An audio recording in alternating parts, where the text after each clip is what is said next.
Good evening, my friends. Please, come on in and have a seat wherever you'd like. How are you doing tonight? It's great to have you here.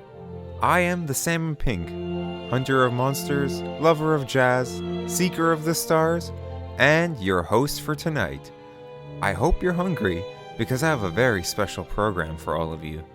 You see, in previous years, I have made a top 10 list for my favorite games that came out each year, and as each video got more and more ambitious, they eventually culminated in an entire 2-hour movie for last year's production. Incredible, is it not? I'm still quite amazed myself. How did I ever manage such a production on my own? Well, with the knowledge that I didn't have the time nor the resources to do that again, but still wanting to deliver all sorts of mystique and fun to you, I came up with a new idea: the Golden Salmons. I had an entire awards show planned, with guest appearances, ridiculous fake ads, and all sorts of other things mischievous and nonsensical in nature. However, my ambition got the better of me once more, and as I wrote and created more and more, I realized that it was getting way too much for me to handle. As such, I made the painful decision to push that idea for next year's video. So tonight, rather than scrapping all of my ideas and work, I'd like to present this video in the new format I had originally intended, although with a bit more of a relaxed feel to it. Instead of presenting my top games of the year as a top 10 list, I will alternatively be presenting different categories and be selecting a game that came out this year that best fits that category, while also being a notable game for this year. See this as sort of a teaser for what's to come going forward. That being said, now that the cat is out of the bag, I'd like you all to mark your calendars for next year. Saturday, December 23rd, 2023 will mark the first ever Golden Salmons. I hope to see you all there. And just before we begin, I have one more thing to cover.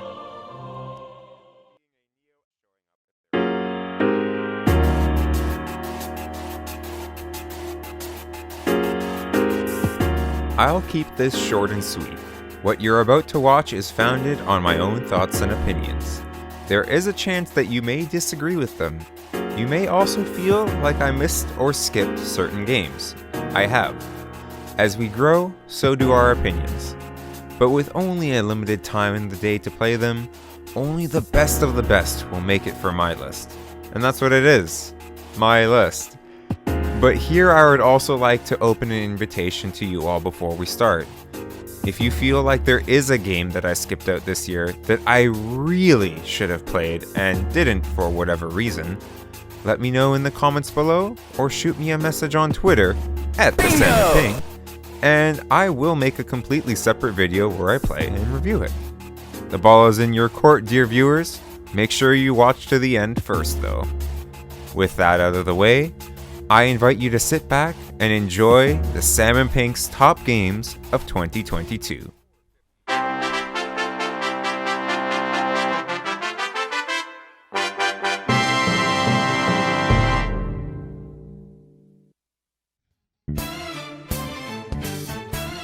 Our first award tonight comes with a healthy dose of irony. But then again, is sarcasm not the peak form of humor? No? Anyone? Well, it matters not, because the first award up for grabs this year is the Last Surprise Award. This category is named after the main battle theme of the very first game I deemed worthy of Game of the Year in this series of videos. It represents a game that brings something new to the table that snuck right in and out before you even knew about it. It could be the newest entry in a mainstream series, or a game that completely snuck under the radar. We are, after all, not strangers to paradise, or love if anyone is keeping track. Instead, the Last Surprise Award goes to a game that indeed caught me by surprise. That game is none other than Little Noah, Scion of Paradise.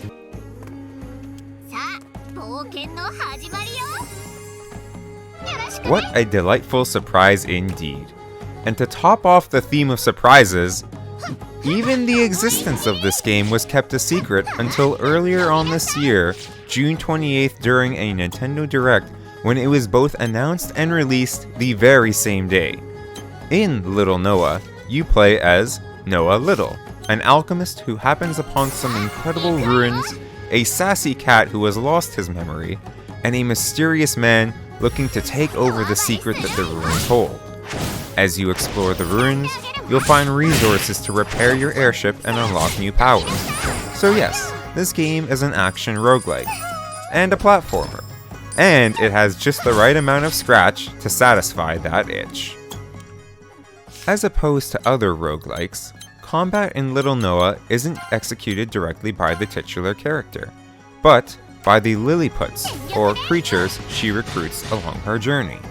Each Lilliput can be assigned as either an attack or skill, and has different properties depending on how you assign them. You'll also find artifacts that will give you certain buffs, and eventually you'll unlock alternate outfits that change the strengths of your combos and your burst attack. After each round, you'll be able to bond more with your Lilliputs using the mana you gathered in your last run to make them stronger, which will help with subsequent rounds exploring the ruins. The legends over at Cygames really put together a great game to play in short or long bursts. I've played runs of Little Noah lasting as short as 10 minutes and as long as up to over an hour. And having all of the characters designed by Akihoko Yoshida, who is well known for his designs from Bravely Default, Final Fantasy, and Nier, is just a cherry on top. While I've long since beaten the game, I do often go back to do a run here and there, since it's just so easy to pick up and play. I do hope you'll give it a try, as it is quite surprisingly fun.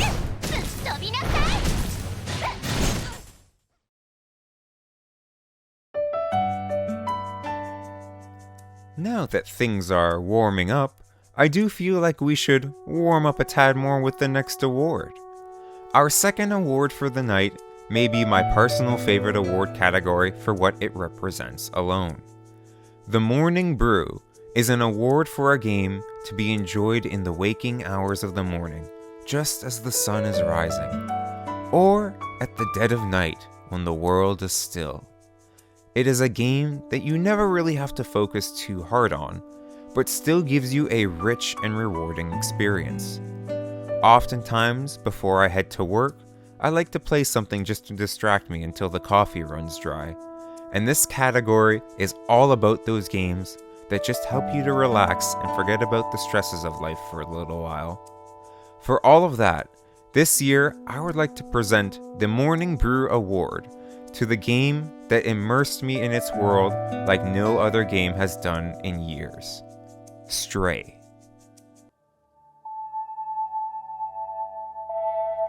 Finally, a game where you can play as a cat with realistic cat physics. Finally, a game with a dedicated meow button. Finally, a game where you can take a nap and you never actually have to complete the game. Stray is perfection in every aspect. It has a gorgeous world full of picturesque environments filled to the brim with little secrets to be discovered. It has a tough and sweet narrative with a bunch of fun side quests and what feels like endless alleys to explore. It has what is probably the most cat-like cats in the history of games. And look at how cute this little guy is. It even has an achievement list full of cat puns. Honestly, I had way too much fun playing this game. It's been a while since I just enjoyed walking around in a game and not even focusing on what I should be doing. There are so many little distractions, like scratching your claws on nearby trees or posts, knocking things off of high ledges, or just causing general mischief. All of these are just the actions of your everyday feline friend, and yet the game makes them so satisfying. Stray might not be a very long game, but it still had more than enough to keep me coming back. It has all the good feels of a real cat and the animations to support it. And yes, I understand that a lot of the appeal of this game is going for cat lovers like myself. But when we can see a major release of a game where its main selling point is that you can play as a cat and it delivers on that game to boot, is just absolutely perfect.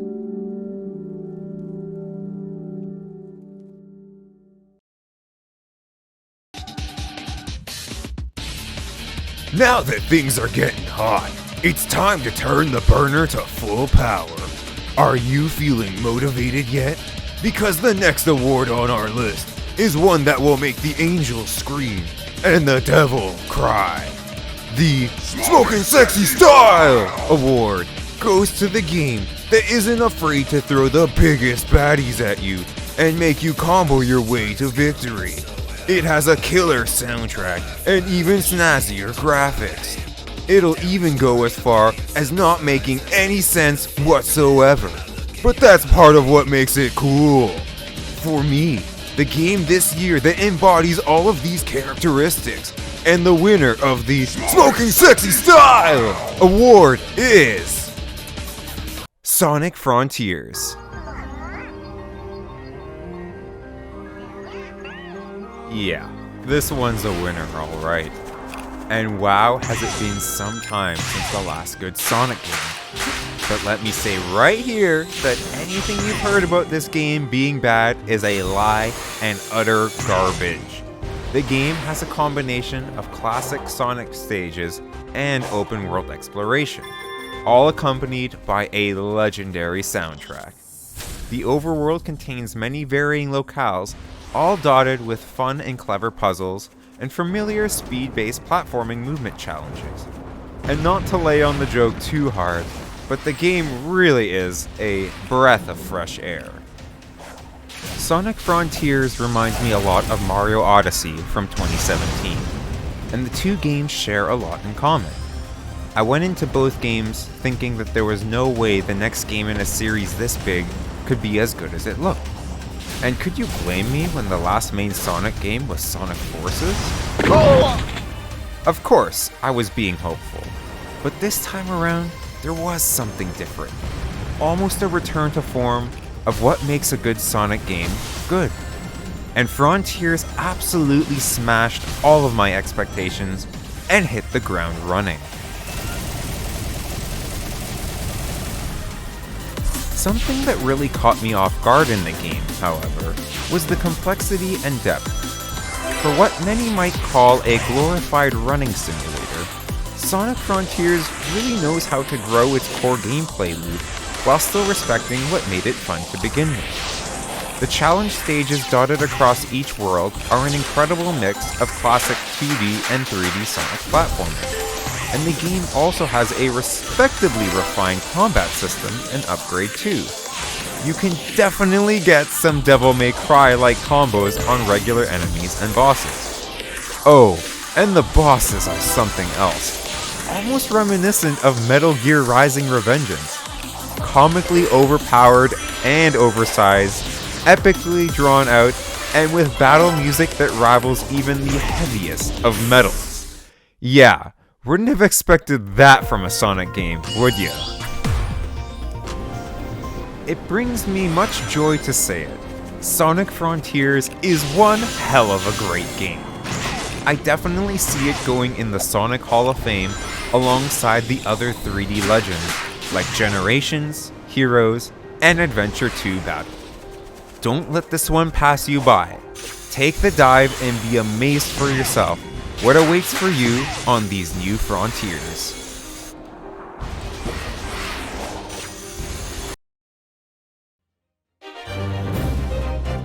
Are you feeling hungry yet? Then our next category is just for you.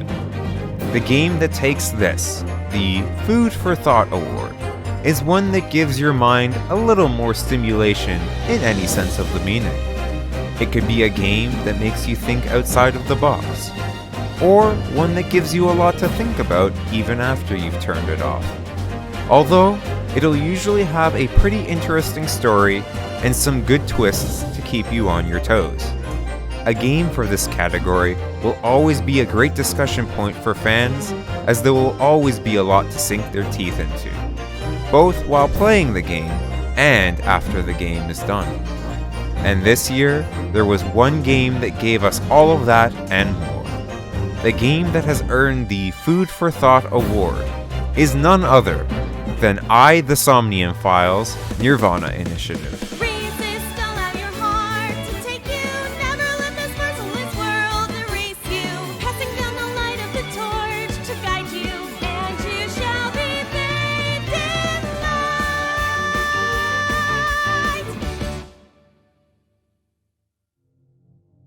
Three years ago, TheSalmon Files was my runner-up for Game of the Year for 2019. Looking back on it, I really didn't talk enough about the game, but it honestly is one of the most fun modern murder mystery detective games.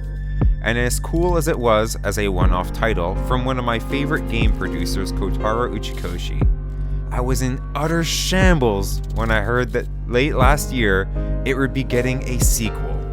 Although, TheSalmon Files' Nirvana initiative is as much as a sequel as it is its own game entirely.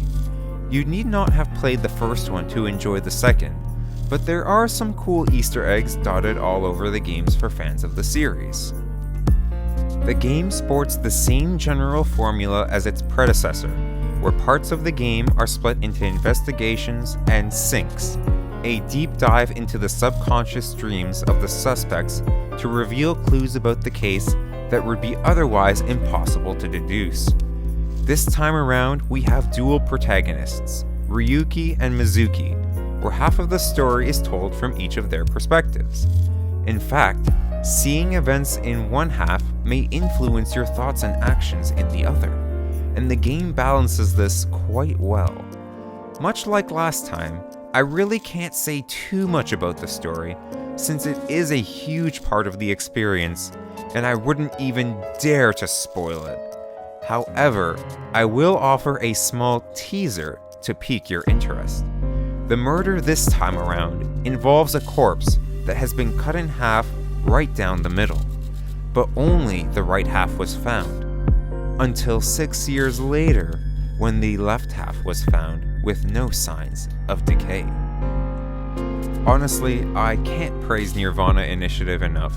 It does everything the first iSomnium game did, but even better. It has an incredibly quirky and fun cast of characters that are all voiced by incredible talents, a dark and twisted narrative that gets even crazier the further you get in, and an experience that will keep your mind boggled for years to come. What is that you're doing there? Salmon.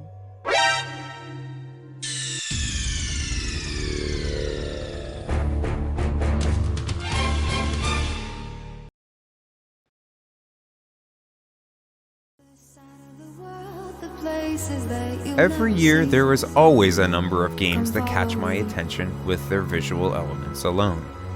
It could be an indie game that has a fairy tale storybook aesthetic, or a AAA game with a retro art style and HD textures. Or, to be completely honest with you all, a game like Tetris Effect, where the look of the game alone is more than enough to sell me on it. The game doesn't need to be graphically intensive, more so graphically unique or interesting. If the look of the game is enough to sell me on it, then the one that did it the best will take the prize here. So, the award for Eye Candy My Candy this year goes to Anno Mutation.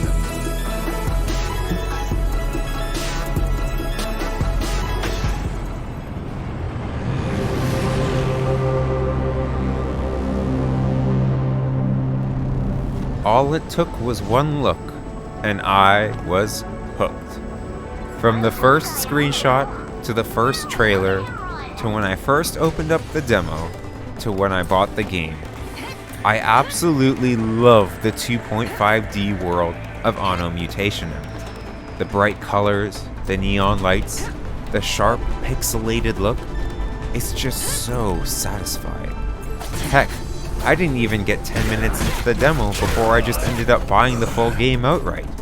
Imagine that, a salmon going blindly into a cyberpunk game and not being disappointed by an incomplete, broken mess. The game has a pretty fun story and characters as colorful as the visuals themselves. The combat segments are quite dynamic as well, as you have multiple weapon types at your disposal, items, an adaptive environment, and plenty of satisfying upgrades. You'll eventually even get some basic fighting game commands to do even more cool moves and combos. I won't spoil the how or why, as they are very important to the story, but you also get the equivalent of a devil trigger as well. Even the overworld and each of the regions are a ton of fun to explore. They are all populated with vibrant and flashy NPCs, extravagant neon designs and architecture, and so many little Easter eggs dotted all across. Every year there comes a game on my list that I believe everyone should try regardless of the ranking. This year, that game is Anno Mutational. It is a visual sensation worthy of your eye's time. It's also just a fun little game that I think more people ought to know about. So if you end up looking into it a bit more, let me know. I really do want to talk more about this game.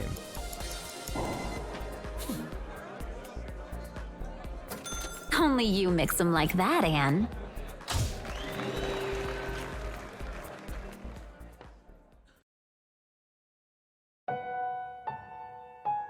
Well. If it isn't the bridge I said I'd cross when I came to it.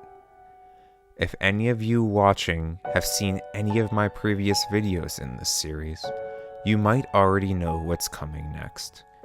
It always shows up around this point in the video, and it really isn't even a surprise anymore. Even the title of this category, Succession of Light, is named after the song you're hearing right now, which is the main theme song of a game who I would also like to give a post-honorary awarding to in this category, Monster Hunter World Iceborne. I hold this category quite dear to my heart, as no matter what I end up putting on my list each year, there is always one thing that I can count on. It stems from a series that always has beautiful music, incredible worlds to explore, magnificent beasts to fight, and ravishing armor and weapons to make from them. It's something that you might start alone, but only gets better with friends. This is the criteria for the Succession of Light Award. It's not just about what the game brings to the table, but also what it leaves behind for newer generations. That we might rise above our challenges and break into the dawn, into an era of new light. So this year, it is my great honor to announce, nay, bestow this award to a game ever so deserving of it. And that game is Elden Ring.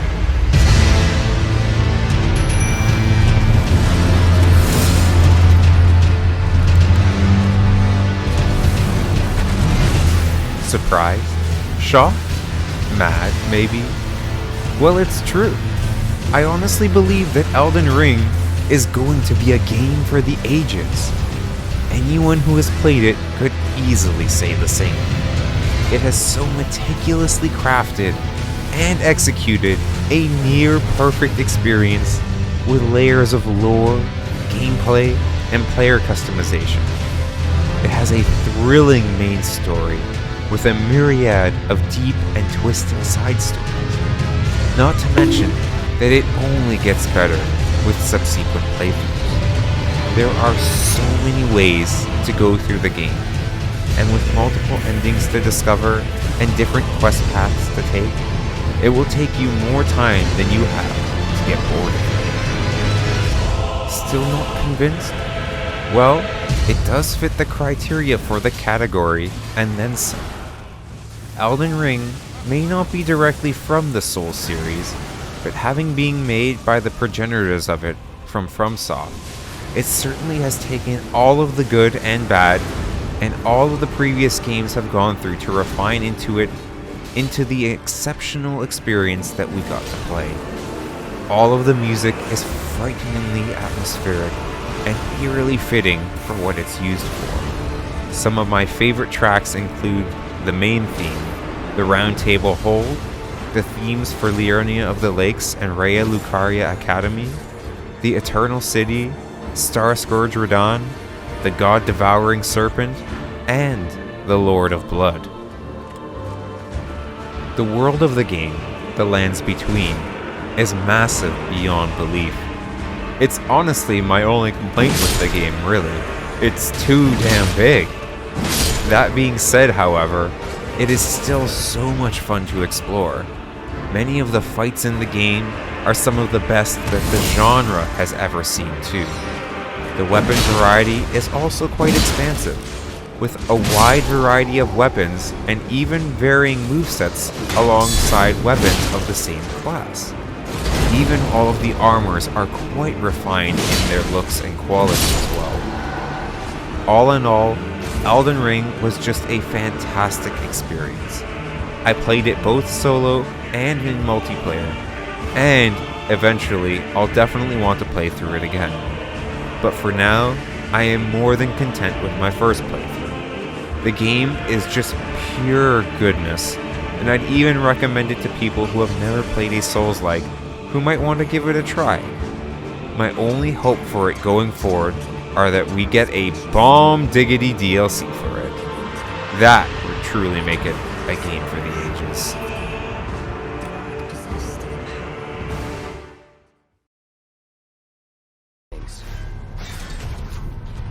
Alright, you know what time it is? We've made it this far into the video without talking about something. Can you take a guess what it is?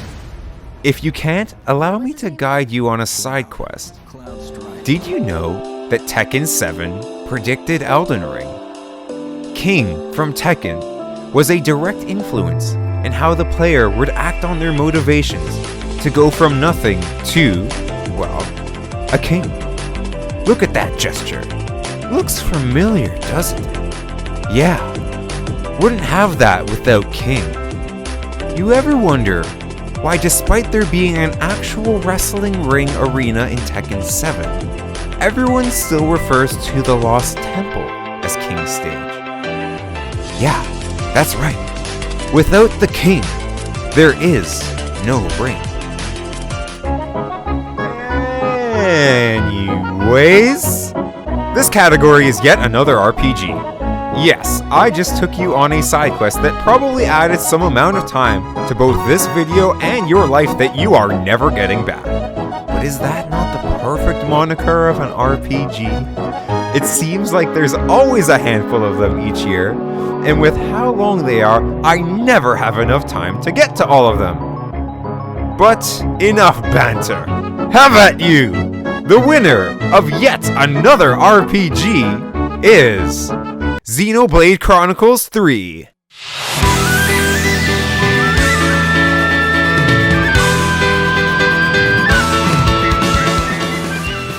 I could really go on about this game.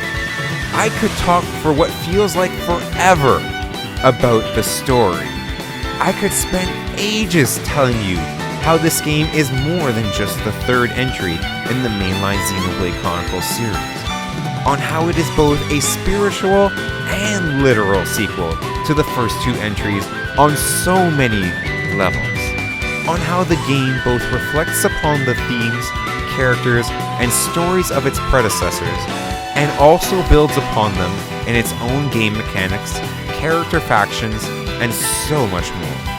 What's even crazier is that after playing it, my appreciation of Xenoblade Chronicles 1 and 2 have skyrocketed even further than before. The cast is quite colorful as well. Noah is a pretty good protagonist, although Neo definitely outshines him. Lance might want something a bit meatier, but he may have grown into this series' best meathead. Senna is definitely the girl with the gall. Uni is the boss and the honorary meme queen.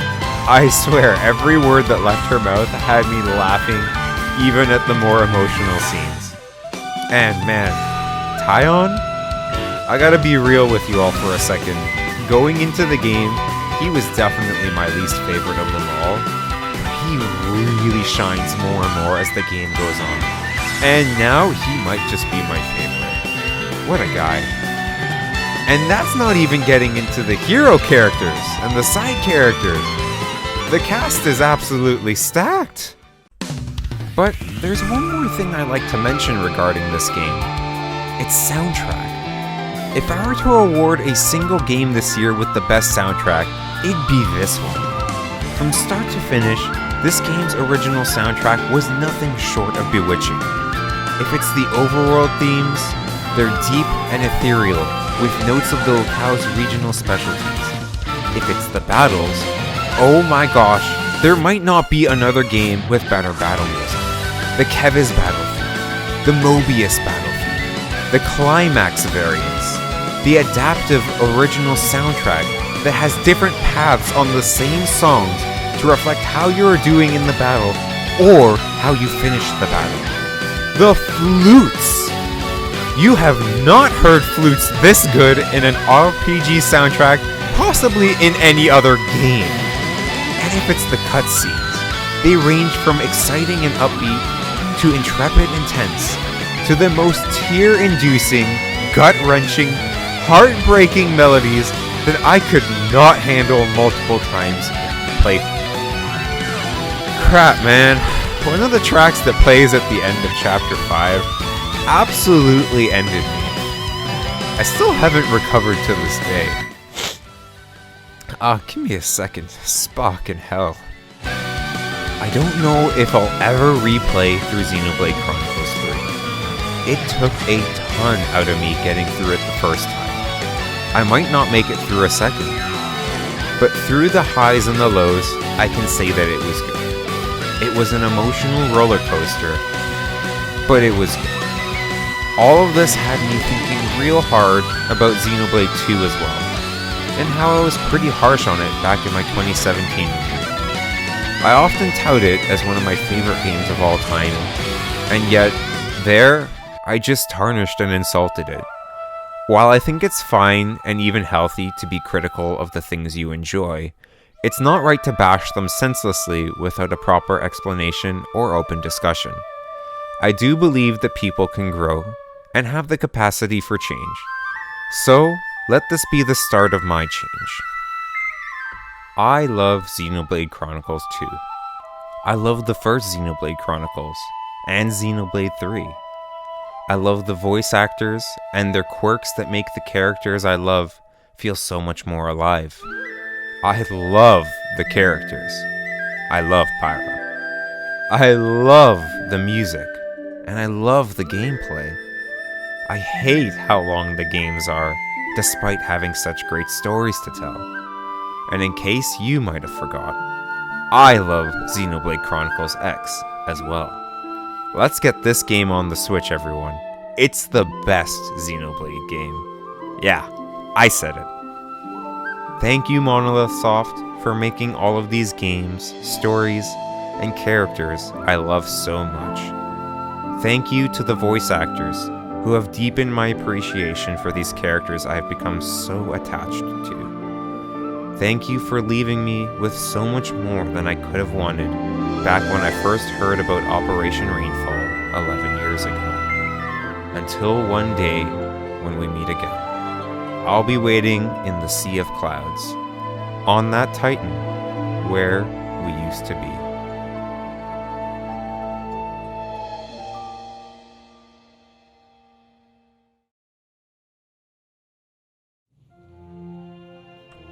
Alright then, how have you been enjoying the night so far? Hopefully you've seen some games that you're recognizing getting awarded, or maybe even a couple of new games that you're interested in trying now. Either way, we're getting close to the big reveal at the end. But just before we do, I've got a couple of games that just barely didn't make it this year. That's right, it's time for the honorable mentions.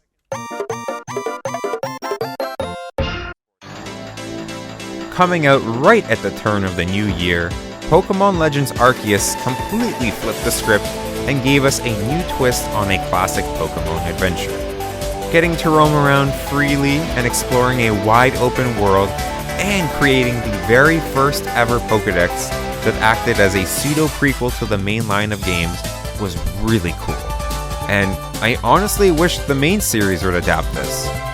As of the time of writing and recording this, Scarlet and Violet have not yet been released. And if there were no delays, it should be out by the time you're watching this. I have no plans on getting either version because, to be frank, I'm feeling a ton of Pokemon burnout with multiple major releases per year now. I barely decided to get Pokemon Sword back in 2019, and between Legends Arceus, the remakes of Diamond and Pearl, and the new Pokemon Snap, I'm just getting tired, man. Call me old or a Pokeboomer or whatever, but I also don't think Scarlet and Violet look all that great. I could be wrong, but that's a risk I'm willing to take. I'm sticking to what I said in my top games of 2021. The Diamond and Pearl remakes are still the best Pokemon games on the Switch. At me, stay taunted, Hoenn forever. This was the runner-up for the Morning Brewer Award. Kirby has made a fantastic debut into a 3D platformer, and I just hope that we can get another Kirby game like this before too long. The game and all of its visuals are as soft, cute, and fun as the titular pink fluffball himself. Much like every game in the series, it also has an incredibly fun soundtrack. If you're a fan of Kirby and haven't tried this game yet, or it looks interesting and you've never tried a Kirby game before, please, give it a go. It's more than worth your time. I honestly can't believe I missed this one. I remember seeing trailers for it last year, and then just one day I see it live on the Switch eShop. No launch trailers, no nothing. Well, at the very least, I have it downloaded and ready to play whenever. I really loved playing through Rune Factory 4 Special not too long ago, and I can't wait for the day I open this up and get lost in the world of Rune Factory once more. Man, who would have thought a Digimon game would ever make it onto one of my lists? Oh, and it looks so good too! Had it not come out the same week that Xenoblade Chronicles 3 did, I might have got to it sooner, but damn, I love everything about this game. It gives me Shin Megami Tensei Devil Survivor vibes, but way less edgy. It has absolutely stunning visual novel segments and flashy tactical RPG battles. I've watched a friend play for the first couple hours of the game, and it was more than enough to sell me. I'm just ashamed that I haven't had time to play it this year. It's a good thing that Fire Emblem Engage isn't out till late January next year. Maybe I'll have some time to get through it just before I lose my life to that. And that's all for the honorable mentions. Coming up next is the moment you've all been waiting for. Are you ready? Here we go.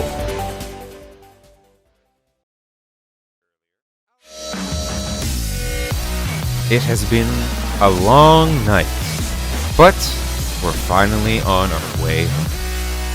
It's time to announce my Game of the Year. Much like I mentioned at the start of this video, I still want to present it as the Golden Salmon Award, even though that won't start till next year. As I look back on the games I played this year, I thought the decision would be easy. Earlier in, when I beat Elden Ring, I had no doubt in my mind that it was easily the winner. However, when July rolled around, my resolve was shaken with the release of Xenoblade Chronicles 3. I was torn. Two games I love equally for two different reasons. If I started to favor one over the other, I began to sweat the details, and I'd never reach a conclusion. Even going into this, I've become more hesitant than ever, as what I thought was going to be an easy award has turned into countless nights of indecision. But this video can't go on forever, and I can't call it a night until I've come to a unanimous winner. It is time to break the dawn and let the light shine through. The winner of the Golden Salmon Award and my top game for the year of 2022 is Monster Hunter Rise Sunbreak.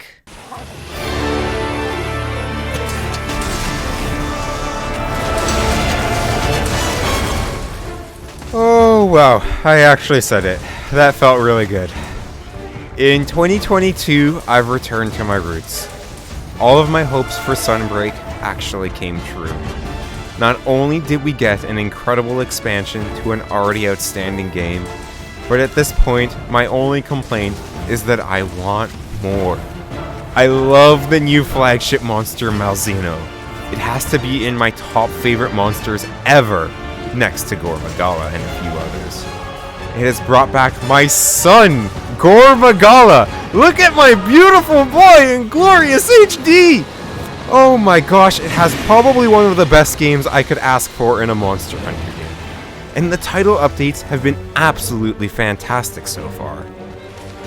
Bringing back a fan favorite, Lucent Nargacuga, was a great decision, and oh my gosh, it fits in so well. And hey, Sunbreak has the very first iterations of the Metal Wraps and a Kushala Daora I actually enjoy hunting. Not to mention, the title update 2 got even spicier with Flamin' Hot Cheetos Flamin' Espinus, the Spirit Bombing Violet Mizutsune, and the absolutely woke Risen Chameleos. As of the time I'm writing and recording this, title update 2 is still pretty fresh, and I'm grinding up my anomaly rank to get through the newer, tougher anomaly investigations. I'm just really hoping that amongst the title updates in the future, we can get a raid-style boss much like Tolv-Taroth or Safi Jiva. A large monster of that scale would be the absolute perfect finisher for all of this. What can I say? Sunbreak took the masterful rework of Rise and gave it a breath of new life that has injected so much fun and excitement into what was already one of the best Monster Hunter games. It has top-tier monsters to fight, outstanding weapon and armor design, and some of the best gameplay the series has ever seen. It has a great endgame loop, and the title updates for it have been home runs so far. I know it may be a little early to even be thinking about what I'm gonna say next, but I really, really do hope that Malzeno makes an appearance in the next Monster Hunter game. It and other Sunbreak designs like Luna Garen are absolutely fantastic. That, and with Espinus and Flaming Espinus being added to the roster, it opens up the doors for more frontier monsters to make their way into the main series. I've got my fingers crossed for Akura Vashimu, Inugami, and Vol'jang. But with that, the night will be drawing to a close. To all my fellow hunters and new hunters in the making, I wish you luck on your carves, crowns, and crits. May the desire sensor be ever in your favor, and may the sun break the way to a new day for us all. Happy hunting! It's over!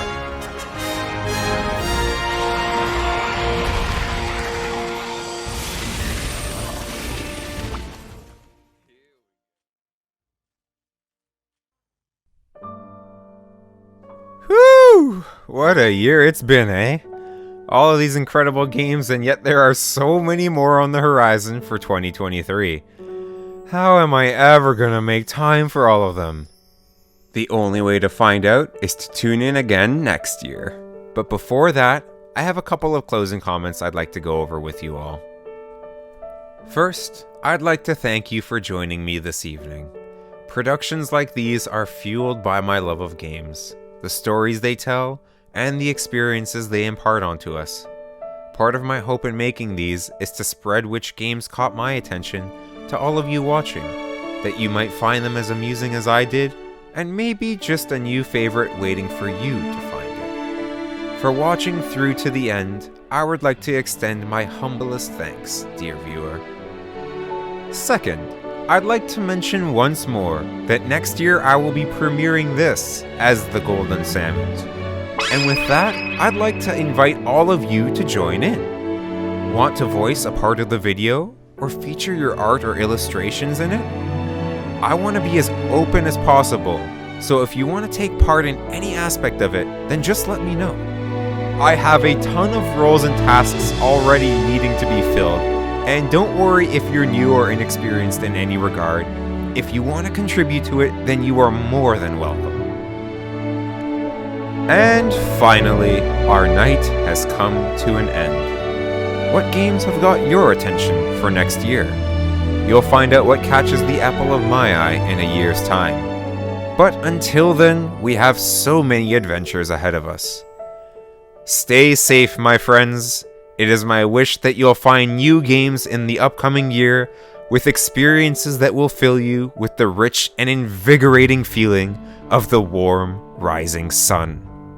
This is the Salmon Pink signing off. And until next time, have yourselves a damn good one. Bingo!